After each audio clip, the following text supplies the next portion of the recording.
आदाब किसान भाइयों, आप सबका स्वागत है मेरे फ़िश फार्मिंग इंफॉर्मेशन चैनल पर। मैं आपका दोस्त सज्जू।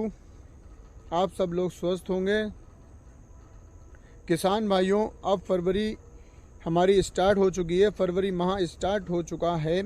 इस वक्त सारे जो जितने भी किसान भाई नए या पुराने किसान जो फ़िश फार्मिंग में आना चाहते हैं और जो फ़िश फार्मिंग कर रहे हैं, वो सब अपने अपने कल्चर की तैयारी करने में जुटे हुए होंगे और नया सीड लेने के तैयारी में होंगे। तो किसान भाइयों, इस चीज़ का हमें ध्यान रखना है कि हमें सीड बहुत अच्छे और सही इंसान से लेना है, जो कभी धोखा ना करता हो। उस इंसान से लेना है जिसने पहले आपको सीड दिया था और उसने आपके साथ अगर कोई गड़बड़ नहीं की है तो आपको उसी से ही सीड लेना है। तो किसान भाइयों, आज मैं आपको फ़िश फार्मिंग में जो फेल होने के 5 से 6 कारण बताने जा रहा हूँ, जिससे आपको ये नॉलेज होगी कि कुछ किसान भाई जो फेल हो जाते हैं और वो फिर दूसरे किसान भाइयों को भी ये बोलते हैं कि हमें फ़िश फार्मिंग एक अच्छा बिजनेस नहीं है और फ़िश फार्मिंग एक बेकार का बिजनेस है जिससे लॉस से अलावा और कुछ नहीं मिल पाता है। तो किसान भाइयों, जुड़े रहिए मेरी वीडियो में अंत तक। मेरी वीडियो को पहली बार देख रहे हैं तो आप चैनल को सब्सक्राइब करें और मेरी वीडियो पसंद आए तो लाइक करें और शेयर ज़रूर करें और अपना कमेंट्स बॉक्स में अपना सुझाव ज़रूर दें। तो किसान भाइयों, शुरू करते हैं आज इस वीडियो के माध्यम से आपको 5 से 6 बातें ऐसी बताने जाऊंगा जिससे फ़िश फार्मिंग में लोग फेल हो जाते हैं। सबसे पहला कारण है कि फ़िश फार्मिंग में फेल कैसे होते हैं। सबसे पहला कारण ये है कि जो लोग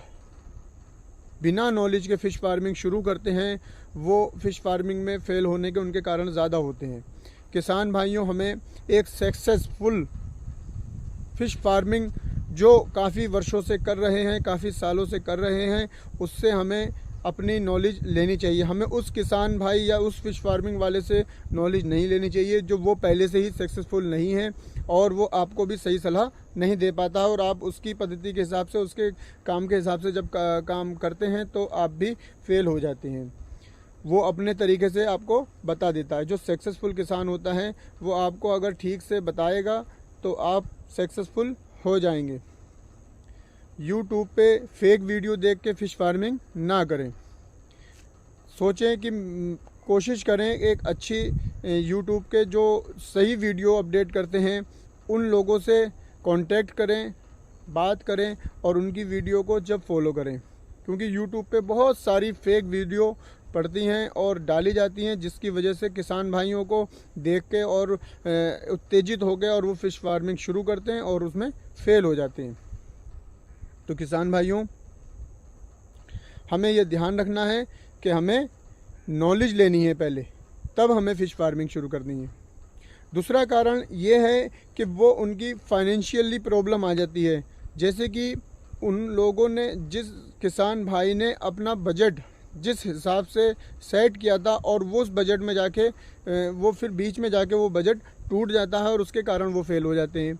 जैसे कि आपने किसी से ऐसे इंसान को सलाह ली और उससे ये जानकारी दी कि वो मुझे तो 4 से 5 लाख का मेरा बजट है और मैं इससे फ़िश फार्मिंग करना चाहता हूँ। किसी ऐसे व्यक्ति से ना मिले जो आपको मीठी मीठी बातों में फंसा ले और अपना प्रोडक्ट या अपने तरीके से वो फार्म पे आपको सीड दे दे, महंगा सीड दे दे या महंगा कुछ और दे दे और वो आपसे फ़ायदा कमा सके, लेकिन आपको उसका फ़ायदा नहीं मिलता है। आप शुरुआत अच्छी कर लेते हैं, पॉइंट बना लेते हैं, उसमें सीड भी स्टॉक कर देते हैं, उसके बाद आप दाना भी स्टॉक कर लेते हैं, फीड भी स्टॉकिंग कर लेते हैं। उसके बाद जब 2-3 महीने कल्चर आप शुरू करते हैं, आपको बहुत अच्छा लगता है और जब आपका पास बजट का फिर फीड खरीदने की ज़रूरत पड़ती है या और मेडिसिन या और परेशानियां जो भी किसान भाइयों को फ़िश फार्मिंग में आती हैं कभी कभी, उसके लिए जब पैसे की या बजट की ज़रूरत होती है तो फिर वहाँ पे आपका बजट टूट जाता है और आप आगे फ़िश फार्मिंग में सक्सेसफुल नहीं हो पाते हैं और आपकी फ़िश जो है छोटी रह जाती है। फिर मार्केट में जब आप बेचने जाते हैं तो आपकी फ़िश का रेट अच्छा नहीं मिलता और ऊपर से वो फ़िश कम निकलती है। तीसरा एक बड़ा कारण यह है किसान भाइयों कि हमें किसी भी ऐसी जगह का चुनाव नहीं करना है जहाँ पे फैसिलिटीज़ कम हैं, जैसे इलेक्ट्रिसिटी नहीं है या इलेक्ट्रिसिटी पहुँच नहीं सकती, या हमारा तालाब का रास्ता नहीं है, या हमें वहाँ से माल लेने और बेचने में दिक्कत होती है,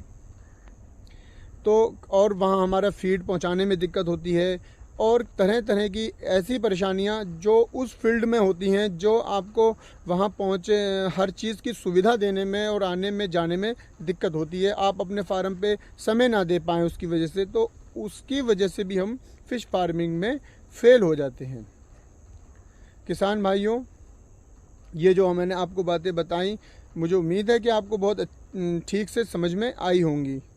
तो किसान भाइयों, हमें इस चीज़ का ध्यान रखना है कि हमें ऐसे फील्ड का, ऐसी जगह का सुझाव नहीं करना है जहाँ पे हमें आने जाने या इलेक्ट्रिसिटी या और फैसिलिटीज़ का परेशानियाँ हों।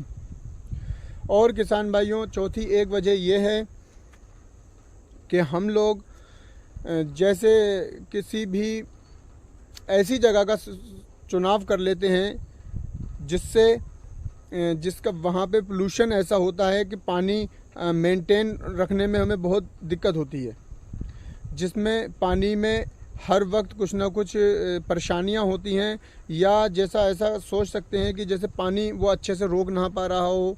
बालुई मिट्टी नहीं होनी चाहिए,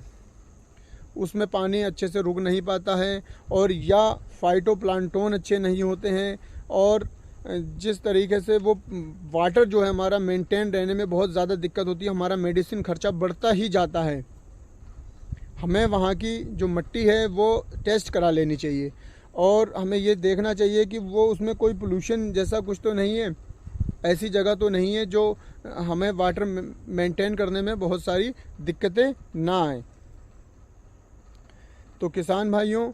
उसकी वजह से हमारी फ़िश अच्छे से ग्रोथ नहीं लेती है और हम फेल हो जाते हैं।